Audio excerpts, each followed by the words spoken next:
suis pas présenté, je suis Frédéric Pérez de la Chambre de commerce, le gentil organisateur de ces chouettes conférences. À ma droite, le bargeot stratégique, on en reparlera un peu, Mathieu Rousset, spécialiste dans l'envoi de gâteaux basques dans l'espace. Donc aujourd'hui, on va parler de buzz marketing. Alors, il n'aime pas que je l'appelle le bargeot stratégique, pourtant pour moi ça résume complètement ce qu'il est. C'était André Luxembourg. Ouais. C'est le patron de Jambier qui lui a trouvé ce surnom, mais qui correspond bien. Sur le côté bargeot, c'est vrai que si on le présente comme ça, bargeot, il peut s'en prendre à ses parents, je crois qu'il y a son père dans la salle. Hein? Donc il peut mettre un procès à ses parents éventuellement, mais je pense que ce qui l'anime quand même, c'est le côté stratégique. C'est-à-dire oui, il faut être bargeot quand on fait du buzz marketing, mais tout ça cadré par une stratégie bien pensée, quoi. Et je pense que ça le caractérise plutôt bien. Donc ne mets pas de procès à ton père. Non, c'est ça. Tu peux même éventuellement le remercier. Ouais. Non, c'est ça, on va l'aborder aussi après, mais c'est... Comme j'aime le dire, quand mes parents, quand je leur expliquais ce que je faisais, en fait, ils ne comprenaient pas, j'ai des mots très simples, je leur disais, j'aime bien foutre le bordel sur Internet, en fait, quoi. C'était un petit peu ça, c'était essayer d'arriver avec un message un peu différenciant, quelque chose qui soit en rupture et qui fasse que justement le message soit délivré par les techniques de bouche à oreille qui sont maintenant des techniques devenues digitales et qui permettent de justement faire que le message soit délivré de façon plus exponentielle, quoi. Bon, je te laisse. Ouais. Amuse-toi bien. Merci. Merci, bonne introduction. Du coup, ce dont on va parler aujourd'hui, voilà un petit sommaire. D'abord, je vais commencer par me présenter l'agence Mailleco et le collectif qu'on a créé aussi, le Labo, il y a peu de temps, il y a 3 ans. On va parler aussi de marketing du remarquable. Je trouvais que c'était une bonne introduction en fait pour parler de justement ce qui fait le buzz marketing. Au final, c'est tout simplement le marketing du remarquable, faire que quelque chose soit audacieux et qu'on en parle. Au troisième point, on théorisera plus particulièrement le buzz marketing viral. Je l'appelle moi plus particulièrement marketing viral. Pourquoi? Parce que buzz marketing, ça me fatigue un peu en fait. Il y a souvent comme je vous dis, des appels entrants de clients, de prospects. Je veux faire le buzz. Tout le monde aujourd'hui veut faire le buzz de toute façon. Mais bon, c'est un mot que j'en ai un peu marre en fait, quoi. Maintenant, ça fait quasiment 10 ans que je travaille sur cette technique-là, et c'est vrai que c'est un mot qui me fatigue un peu, donc je parle plus facilement de marketing viral. Et du coup, derrière, on rentrera pour finir sur 10 ans de projets viraux, où je reviendrai en fait sur des stratégies, sur des projets que j'ai menés, sur des projets que j'ai développés, où on rentrera particulièrement aussi plus dans le détail créatif aussi, pour vous expliquer aussi comment ça fonctionne, principalement. Les services de l'agence Mailleco, ils se répartissent en 4 points. Donc on a une partie de marketing stratégique, d'identité de marque, c'est-à-dire qu'on travaille sur l'identité de marque, sur les plateformes de marque, des histoires à raconter pour les entreprises. Les entreprises viennent nous voir avec des besoins, des problématiques. Nous, on essaie de les développer derrière sur des stratégies, quoi. Comment essayer de raconter cette histoire, au final, répondre à des besoins, à des problématiques de clients. C'est pour ça qu'on va parler aujourd'hui de buzz marketing. Mais nous, par exemple, on travaille aussi pour des marques comme la Banque Pouyanne. Des banques très locales, des banques qui, on va dire sont très implantées ici, qui on sait très bien, on ne va pas faire du buzz marketing avec la Banque Pouyanne, quoi. Donc ça nous arrive aussi de travailler autre chose que du buzz marketing. On travaille aussi pour le col, par exemple, où c'est pas des stratégies non plus de marketing viral, mais c'est plus sur l'identité de marque, sur du travail de développement de visibilité, de notoriété, mais avec d'autres techniques, quoi. Les activations et le marketing viral, c'est là où justement on s'amuse un peu plus, où on vient nous voir et nous chercher pour, on va dire, de la créativité, pour des choses qui sont un peu plus audacieuses, où nous on s'amuse à justement réfléchir des activations et des choses un peu farfelues, mais qui sont derrière très cohérentes. La conception et la rédaction, la production de contenu, bien sûr, quand on imagine des choses, derrière c'est bien et c'est mieux de pouvoir les développer et de les produire. Donc voilà, on écrit des choses, on produit des choses, on travaille avec des partenaires aussi sur de la vidéo, par exemple Smog qui est ici, sur le produit de GearUp dont on parlera après. Le community management s'occupe aussi de la gestion de pages et de communauté, de la présence digitale, on va dire, de nos clients, et du storytelling créatif, puisqu'au final c'est aussi ce qui nous caractérise, c'est qu'il y a pas mal de clients maintenant qui viennent nous voir en nous disant bon ben voilà, on a un budget combien de temps vous pourrez vous acheter en fait pour essayer de réfléchir à des idées, à réfléchir à des choses qui vont pouvoir nous permettre, en fonction de leurs problématiques et de leurs besoins, de répondre à du développement de visibilité et de notoriété, quoi. Par exemple, on l'avait fait pour Océania l'année dernière, où Océania est venu nous voir et nous a dit bon ben voilà, je peux vous acheter 3 jours de travail. Nous on se pose autour d'une table, on réfléchit, derrière on leur présente et on leur a sorti 16 idées. Je crois qu'ils en ont utilisé 9 en tout depuis 1 an, quoi, mais voilà, ça leur permet de pouvoir développer des idées derrière. L'agence Mayoko, on est 3, donc moi en tant que fondateur, je m'occupe un peu de planning stratégique. Il y a Karl qui est avec nous aussi, qui est là, juste là avec la caméra, qui est concepteur-rédacteur chez nous et créatif. Et Guillaume qui est de l'autre côté avec la caméra aussi, parce qu'en fait on va filmer, c'est pour ça qu'ils vont peut-être se balader aussi un petit peu, on va filmer la conférence en fait, ça va nous permettre de pouvoir la diffuser après sur YouTube, parce qu'il y a pas mal de monde qui justement la voulait et qui ne pouvait pas venir, donc du coup on la diffusera après. Donc Guillaume qui est responsable de production et activation, qui nous a rejoint il y a 6 mois à peu près, et Karl qui est avec moi depuis à peu près 3 ans je crois, c'est ça. Nos références, les références, on va dire, plus ou moins locales. Donc le BAB2 avec qui on s'amuse pas mal, qui ont compris que justement leur pitch, en fait, leur réflexion, leur problématique, c'est de faire rêver les gens. Donc du coup, pour nous, c'est aussi simple de pouvoir justement partir sur des projets qui soient très audacieux. Le Col, avec qui on travaille depuis maintenant le mois de juin. Jean Sablé, le magasin de meubles contemporains, Gear-Up, voilà, pas mal de clients locaux. Et de clients aussi nationaux, Fitadium notamment, qui on avait gagné un projet de tremplin digital Fitadium pour le Homepage Master avec le labo, et derrière qui nous avait permis de pouvoir bosser pour eux sur une grosse stratégie d'identité de marque, parce qu'ils voulaient changer un petit peu leur façon de communiquer auprès de leur cible et de leur clientèle. Et donc du coup nous on avait réfléchi à tout un gros travail de 3 mois en fait, entre stratégie et activation derrière.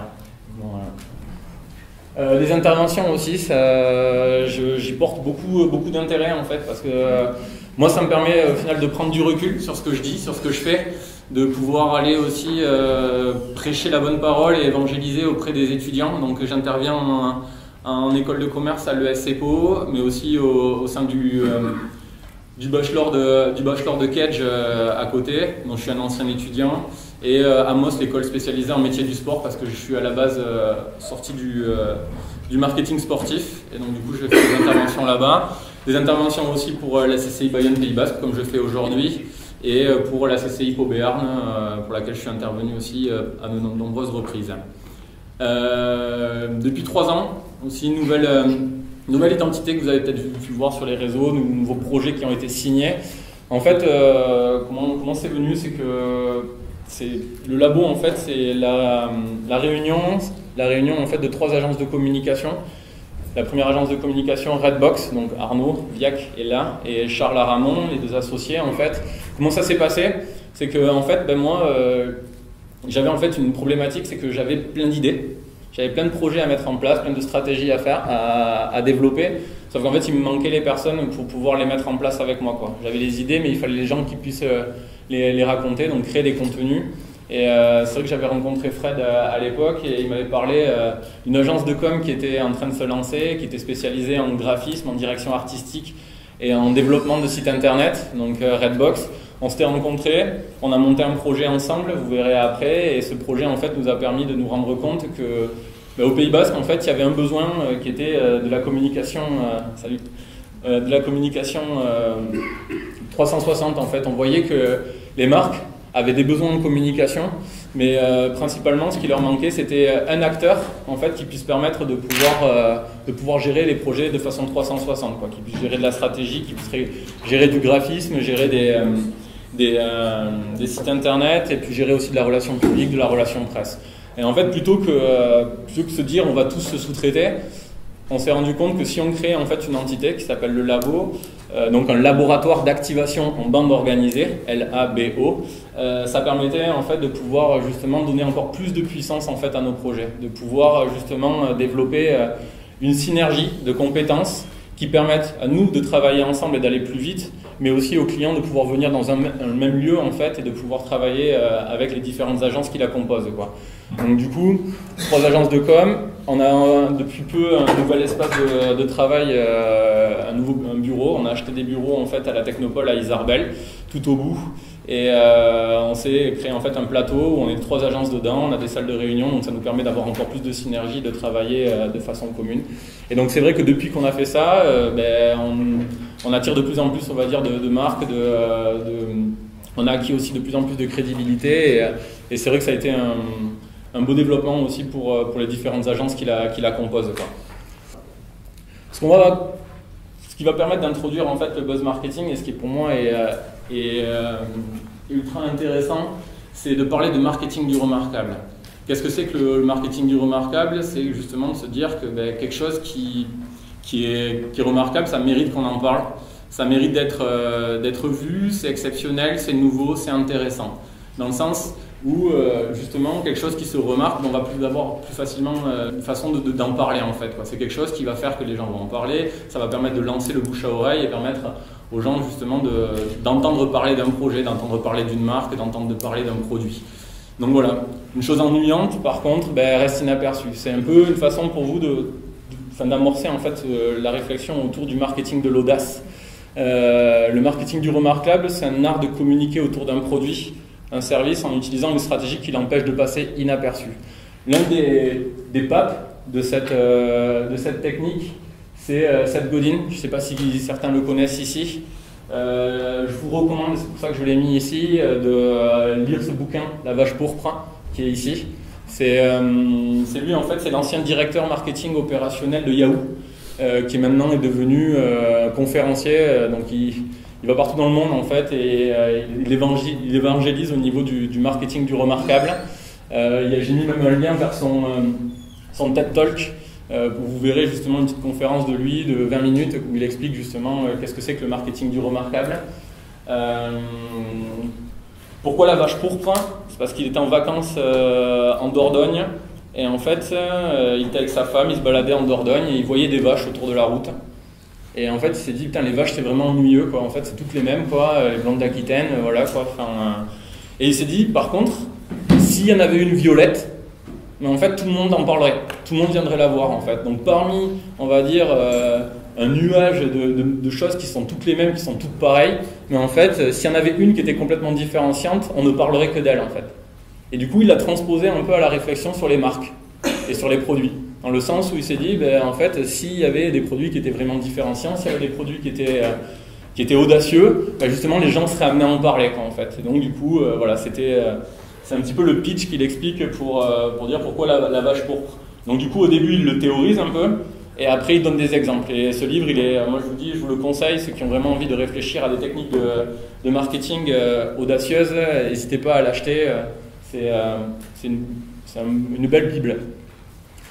Du coup, le marketing du remarquable, comment ça s'est passé si on revient au retour aux super origines? Pourquoi les repères super origines? Parce qu'aux origines, en fait, il y avait la pré-publicité. La publicité n'existait pas. C'était la place du village. La place du village, au final, où les gens se baladaient, discutaient entre eux, au marché, à la sortie de l'église, où au final, qu'est-ce qu'on se disait? On se disait, je vais aller acheter quelque chose à manger. Ah, t'as vu celui-là, t'as vu le boucher, t'as vu le poissonnier, mon poisson c'est le meilleur. Hein, voilà, c'était un petit peu ça. Ça, c'était l'ère de la pré-publicité. Puis est venue l'ère de la publicité. Prospérité croissante, pouvoir de la télévision, société de consommation, avec la formule magique, qui est un peu celle de Coca-Cola, adressez-vous directement à votre consommateur et vos ventes vont grimper, quoi. On balance de la pub, on achète de la pub, de la télé, de tous les médias, et derrière on est sûr que ça va nous permettre de vendre, quoi. Et ce vers quoi je pense qu'on est passé, c'est l'ère de la post-publicité. On est passé maintenant à une ère qui au final nous permet de revenir au point de départ, donc à la pré-publicité, au bouche à oreille, mais avec quelque chose qui est énorme maintenant, c'est la puissance du digital, qui vous permet grâce aux réseaux sociaux de pouvoir justement diffuser vos idées à la vitesse de l'éclair et justement celles qui sont le plus facilement diffusables, celles qui sont remarquables, quoi.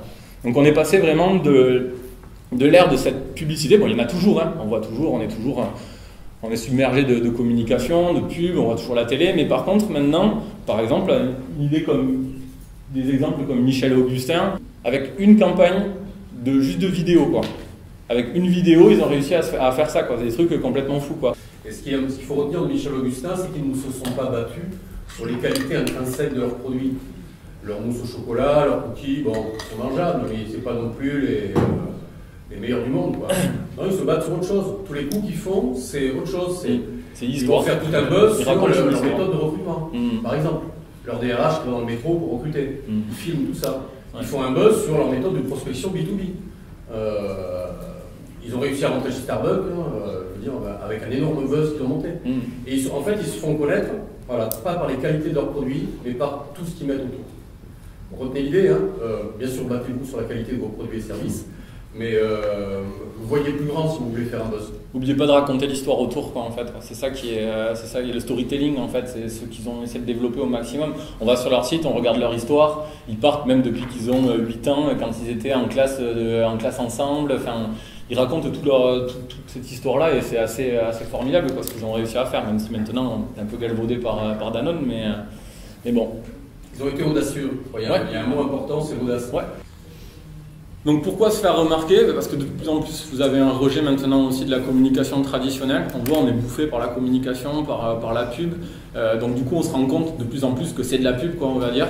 Il y a aussi beaucoup d'infobésité, c'est-à-dire qu'on est harcelé, on reçoit des newsletters, on reçoit des SMS, on reçoit de l'information tout le temps, quoi, en fait. On est constamment happé dans cette logique d'infobésité.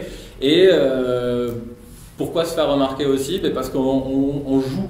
Les marques jouent aussi sur le fait que on est passé du cogito ergo sum, donc je pense donc je suis, c'est quelque chose que nous avions théorisé il y a maintenant 5 ans, qui est vers le laïco ergo sum, quoi. Je like donc je suis. C'est-à-dire qu'on joue sur le fait que les gens, de plus en plus, les réseaux sociaux, le fait de partager, permettent de montrer en fait quelque chose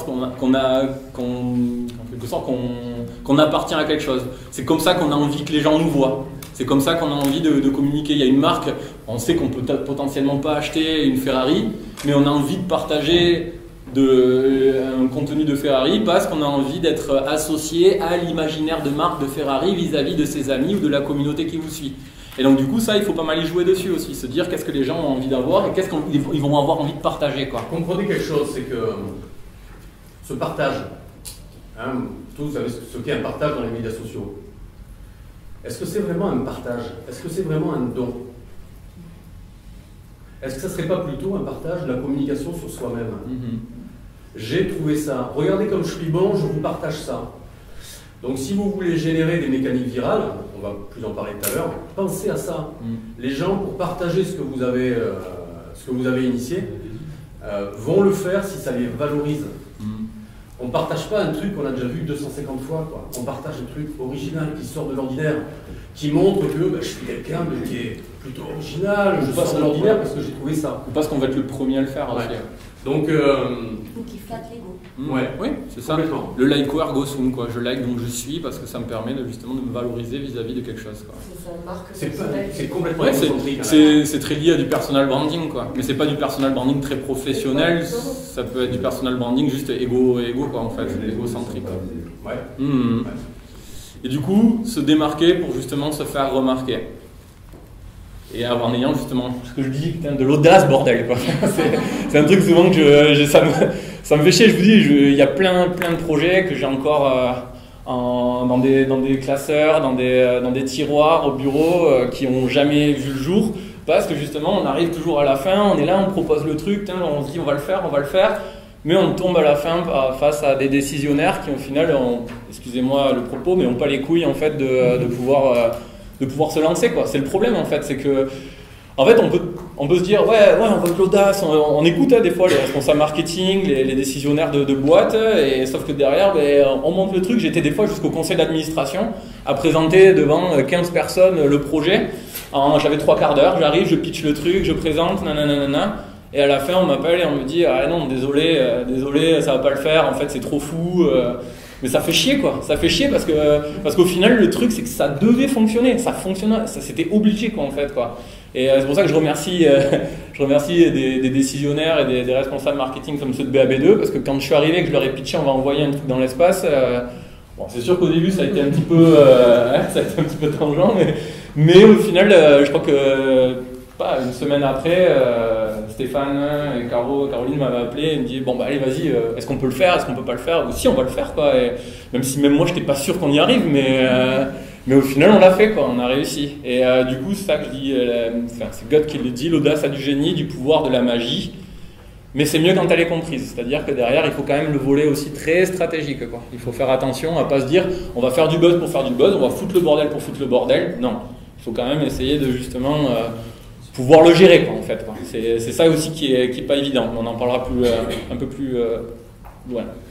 Donc prendre un risque calculé, une pincée de folie tout en gardant une cohérence stratégique, c'est un petit peu la maxime en fait sur laquelle nous on essaye d'être le plus proche.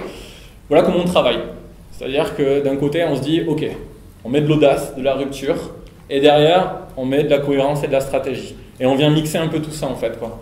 On travaille, et sauf qu'en fonction de l'imaginaire de marque, parce qu'on ne dit pas la marque elle arrive et on dit ouais vas-y on va faire ci, on va faire ça. D'abord on étudie, on réfléchit, on regarde.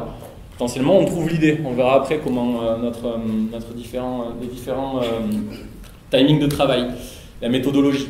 Et du coup, par exemple, quand on fait avec du BAB2, audace, rupture, on est là.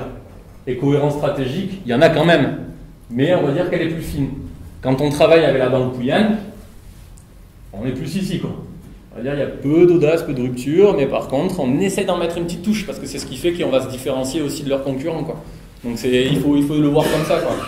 Et ce que je disais à Fred tout à l'heure, c'est que le truc moi qui me fout le plus mal au ventre quand je rencontre un prospect, c'est quand il me dit ouais putain on va faire le buzz, on va faire exactement comme nos concurrents. Je me dis mais à quoi ça sert ? À quoi ça sert quoi en fait c'est... Ok, on va faire un benchmark, on va faire une veille, nous c'est notre travail, on va regarder un peu ce qui se fait, mais on va aller chercher un petit peu une essence de folie et trouver une différenciation par rapport à une autre marque quoi. Parce que sinon au final à quoi ça sert de faire pareil que son concurrent? Et ce que j'ai expliqué aussi tout à l'heure, c'est ça, c'est que nous on tombe souvent sur des besoins, en fait les leaders, c'est vrai qu'on n'a pas beaucoup de leaders qui viennent nous voir, c'est souvent des challengers. Pourquoi ? Parce qu'au final, ils savent qu'avec le buzz, ils vont essayer de faire la différence qui va faire qu'ils vont atteindre le leader en fait quoi. Et c'est vrai que la technique d'un challenger qui dit « je veux faire comme le leader », ben non, en com et en marketing, ça va pas marcher. Parce qu'au final, il aura toujours son avance en fait quoi. Et vous serez juste tout le temps le suiveur derrière à essayer de grappiller des choses, mais à balancer peut-être plus de budget et à vous tuer en fait quoi. Donc la technique, c'est d'essayer de faire quelque chose d'un peu différenciant qui va faire que d'un coup, potentiellement, comme un Michel et Augustin, les gens vont regarder vers vous. Et peut-être qu'ils vont commencer à laisser un petit peu le leader de côté pour aller vers le challenger. Emporter l'adhésion des consommateurs, justement, en mixant les bons ingrédients. Créer l'effet de surprise. Provoquer de l'émotion. Donner du sens. Pourquoi au final ? Pour fédérer et pour engager. C'est ça qui est important au final pour votre marque, quoi. C'est 3 points. Créer l'effet de surprise, provoquer l'émotion et donner du sens. Si vous arrivez à les combiner, on va dire derrière, c'est beaucoup plus simple pour fédérer autour de votre marque et pour engager votre client derrière, quoi. Je sais que toi, tu es spécialiste inbound marketing, mais c'est un petit peu ça, quoi, au final. C'est de l'inbound marketing avec du storytelling dedans et avec le fait de raconter une histoire de marque et de valoriser quelque chose qui fasse que derrière, au final, dans son entonnoir, on amène les gens à consommer votre produit ou faire appel à vous pour vos services, quoi. Donc voilà. Toucher le conscient et l'inconscient. Ça, c'est ce qu'on essaye de faire, quoi. C'est-à-dire qu'on raconte une histoire qui permet justement aux gens de... On touche le conscient. Le conscient, c'est quoi ? C'est la pub. C'est quand vous voyez, vous passez en voiture, vous écoutez la radio, il y a une pub qui passe, elle vous touche. Et potentiellement, vous la retenez pas. Quand on touche l'inconscient, par contre, quand on arrive à rentrer dans la tête des gens et quand on arrive à faire quelque chose dont les gens se disent « Putain, t'as vu ce qu'ils ont fait ?» ou le partager ou en parler à quelqu'un. Donc voilà, c'est que là, la personne a commencé à y réfléchir. Si la personne a commencé à y réfléchir, en fait, c'est qu'au final, derrière, vous êtes rentré dans sa tête, quoi. Donc vous avez commencé à travailler la notoriété autour de votre marque, quoi.